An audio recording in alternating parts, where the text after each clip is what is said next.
So, to kick this off, when I started my spiritual journey, I was in a place where I was no longer actively stepping inside of a church. And I wondered, how does God speak to people if you don't necessarily have a preacher? Like, am I disconnected from God because I don't have a preacher or a church home? And I started to just go outside, pray, and just ask kind of like for signs. And I saw these signs in nature, and I saw a lot of God in the beauty of nature. So from there, I kind of went down a journey of looking at the symbolism of things, the symbolism of numbers, what certain animals represent, and I feel like those were all like messengers delivering whatever God wanted me to know in the moment. I'm gonna fast forward to last year, so 2023, May. I decided that I was in this season of surrendering. And surrendering is a theme that had come up a few times in my life, but for some reason this time it was different. And I wanted to know more about who God was from my own like ability just to read the Bible and discern the messages for myself. So I started to read the Bible more and more, and I definitely fell off of doing that. I would read usually like a Psalms here or there, but never, I wasn't as consistent as I should have been. However, little by little, like day by day, I would do a little more that would connect me with God, and I would definitely pray a lot more. And so, fast forwarding again, I really just want to talk about where I am now on my journey with God. And one thing that I think about is the fruits of the Spirit. And the fruits of the Spirit is love, joy, peace, long suffering, gentleness, goodness, faith, and then you have meekness and tolerance. And I feel like I've been more so just focusing on the fruit of the Spirit and how that shows up in my life. I also feel like there's a physical, emotional, and mental correlation to everything that happens spiritually. And as I approach my healing journey this time around, one, I always ask God, like I really give, I'm learning to surrender and give all things to God completely. I am the type of person that believes the impossible. I've always loved the idea of just believing in something, even when you can't see it. And the more that I've learned and read, I realize that that's faith. And some of the things that make me angry is when people try to project their insecurities on my faith and what I believe. I truly love the walk that I'm on with God just because I feel like God is somebody that I've learned to rely on. He's somebody that I find I can hold accountable. What he says in the Bible is literally what he delivers. And then drawing closer to God and also connecting more with Jesus has also been a very interesting journey. And I can share what that's been like too. When you look at things from simply like a spiritual point of view, I know a lot of spiritualists will talk about different deities that they've run into. When certain spirits come knocking on your door, they really make their presence known. And I'm not talking about like seeing them, but when a certain spirit is trying to connect with you.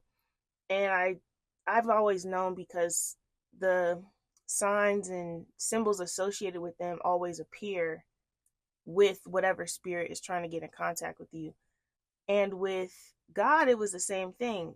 For some reason, like everywhere I went, it was just I was seeing more things about God, like God this, God that. So I knew that was a sign for me to draw closer to God. And then reading the Bible, you can't get to God without getting through Jesus. So I'm like, well, how can I connect more with Jesus? And usually with other spirits, I don't recommend this, but usually with other spirits, if you call them up, depending on what spirit it is, they'll show up.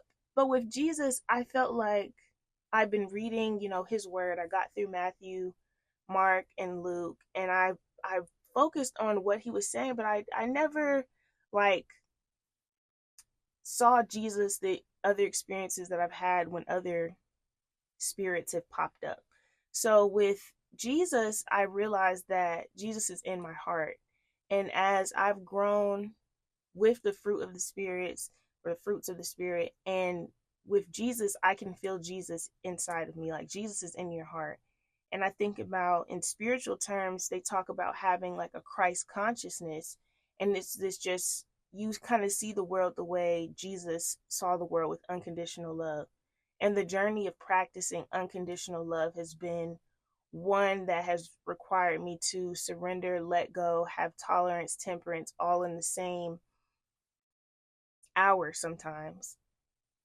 And I'm just kind of rambling, but I really just wanted to get out what my experience has been like. I'm not sure how much order this had, but I'm really just trying to, one, say thank you to God, because I would not be here sharing this with you if it wasn't for God. I wouldn't be here if it wasn't for my parents that instilled the importance of just having a relationship with God. My parents have never scolded me or chastised me as I've grown outside of their care for not necessarily going to church, but they've always just encouraged me to have a relationship with God. And I feel like my parents love me unconditionally, and I had to grow and learn what love looks like. Love is not being attached to a fixed outcome. Love is not having the like forced expectations on somebody. It's truly accepting somebody for who they are and appreciating them and loving them for where they are and giving them the space to grow into the love you have to offer them.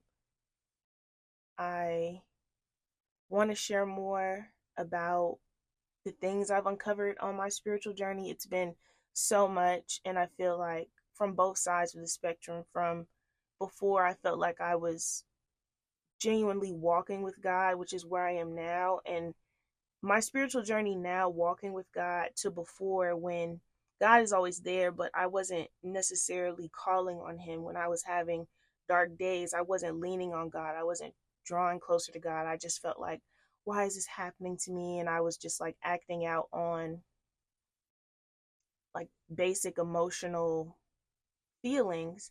And it's kind of like now when things happen, I feel like I always try and remember like God has a plan. God has a reason for why He does everything. And to truly trust that required me to release this sense of control, like this feeling that I had to control every single thing that happens in my life. And it's just not possible.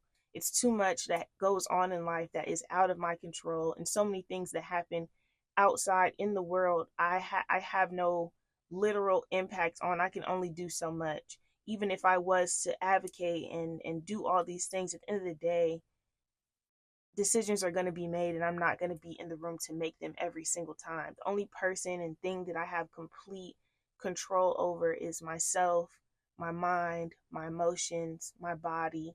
Those are all within my right to take care of.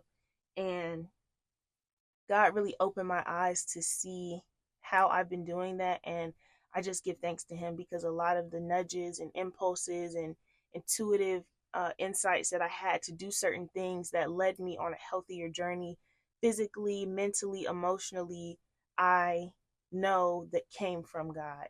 And I just want to share how everybody can tap into that, because God is a merciful, graceful, loving God. He does have, you read about His wrath in the Bible, and that's something my grandma will always share. What she told my mom, like, God is love as well. And sometimes love hurts, sometimes the truth hurts. But ultimately, when you see it as a push in the direction of your own growth as an individual, you'll see it all in love. And I believe if more people could just find ways to believe, to hope, to have courage, to have faith that whatever their current circumstance is not permanent. It can change. And the first change starts with your spirit, your mind, your body, your emotions, whatever you feel comfortable tackling. You'll come across each hurdle as you grow. So I hope you enjoyed listening to this. I will be posting again. Subscribe, turn on your notifications. I don't have a exact day on when I'll be posting these. I kind of post as, oh, y'all, that's my stomach. I'm hungry. I'll post as I feel inspired, and as I feel led. So sometimes that is against my will, which I'm not, we're just seeing where this goes. But I love you. Somebody out there loves you. I don't have to know you to love you, because love is just one of those things where you can just love somebody for who they are and appreciate them for just being here. So I appreciate you. Thank you. And talk to you soon.